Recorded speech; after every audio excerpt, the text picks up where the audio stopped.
Audio पुराण के सौजन्य से आप सुन रहे हैं श्रीमद् भागवत महापुराण चौथा अध्याय गोकर्णोपाख्यान प्रारंभ भाग 1।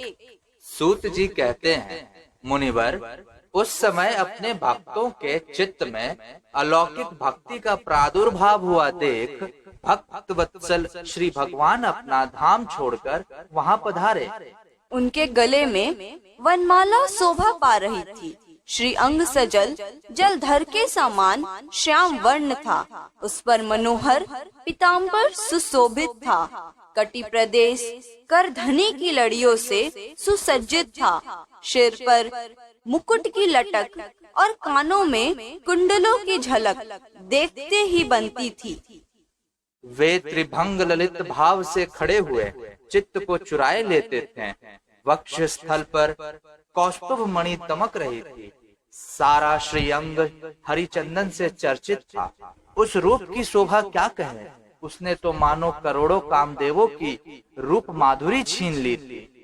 वे परमानंद चिन्ह मूर्ति मधुराति मधुर मुरलीधर ऐसी अनुपम छवि से अपने भक्तों के निर्मल चित्तों में आविर्भूत हुए।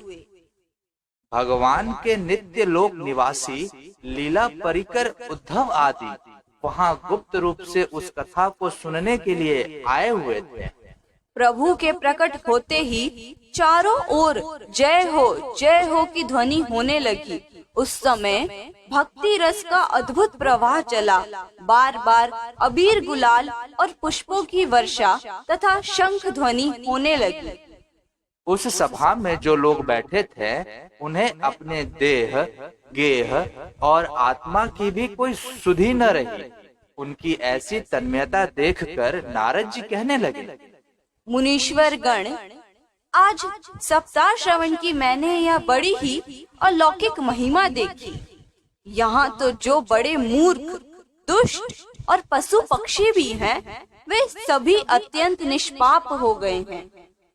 अतः उसमें संदेह नहीं कि कलिकाल में चित्त की शुद्धि के लिए इस भगवत कथा के समान मर्त्यलोक में पाप पुंज का नाश करने वाला कोई दूसरा पवित्र साधन नहीं है। मुनिवर, आप लोग बड़े कृपालु हैं। आपने संसार के कल्याण का विचार करके यह बिल्कुल निराला ही मार्ग निकाला है। आप कृपा यह तो बताइए कि इस कथा रूप सप्ताह यज्ञ के द्वारा संसार में कौन कौन लोग पवित्र हो जाते हैं। सनकादि ने कहा, जो लोग सदा तरह तरह के पाप किया करते हैं, निरंतर दुराचार में ही तत्पर रहते हैं और उल्टे मार्गों से चलते हैं, तथा जो क्रोध अग्नि से जलते रहने वाले कुटिल और काम परायण हैं, वे सभी इस कलयुग में सप्ताह यज्ञ से पवित्र हो जाते हैं। जो सत्य से च्युत, माता पिता की निंदा करने वाले, तृष्णा के मारे व्याकुल, आश्रम धर्म से रहित, दंभी, दूसरों की उन्नति देखकर कुढ़ने वाले और दूसरों को दुख देने वाले हैं, वे भी कलयुग में सप्ताह यज्ञ से पवित्र हो जाते हैं। जो मदिरा पान, ब्रह्म हत्या, सुवर्ण की चोरी, गुरु स्त्री गमन और विश्वासघात, ये 5 महापाप करने वाले, छल, छतम्य परायण, क्रूर, पिशाचों के समान निर्दयी, ब्राह्मणों के धन से पुष्ट होने वाले और व्यभिचारी हैं, वे भी कलयुग में सप्ताह यज्ञ से पवित्र हो जाते हैं। जो दुष्ट आग्रह पूर्वक सर्वदा मन, वाणी या शरीर से पाप करते रहते हैं, दूसरों के धन से ही पुष्ट होते हैं और मलिन मन और दुष्ट हृदय वाले हैं, वे भी कलयुग में सप्ताह यज्ञ से पवित्र हो जाते हैं। नारद जी, अब हम तुम्हें इस विषय में एक प्राचीन इतिहास सुनाते हैं। उसके सुनने से ही सब पाप नष्ट हो जाते हैं। पूर्व काल में तुंगभद्रा नदी के तट पर एक अनुपम नगर बसा हुआ था। वहाँ सभी वर्णों के लोग अपने अपने धर्मों का आचरण करते हुए सत्य और सत्कर्मों में तत्पर रहते थे।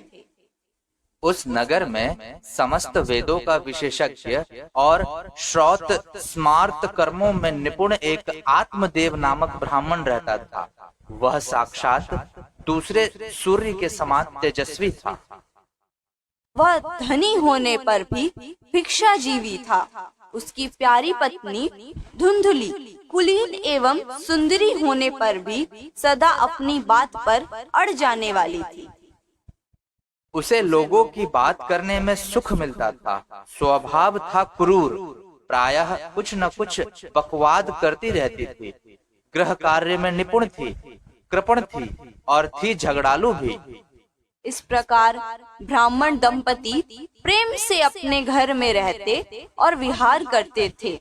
उनके पास अर्थ और भोग विलास की सामग्री बहुत थी। घर द्वार भी सुंदर थे, परंतु उससे उन्हें सुख नहीं था। शेष अगले भाग में। धन्यवाद।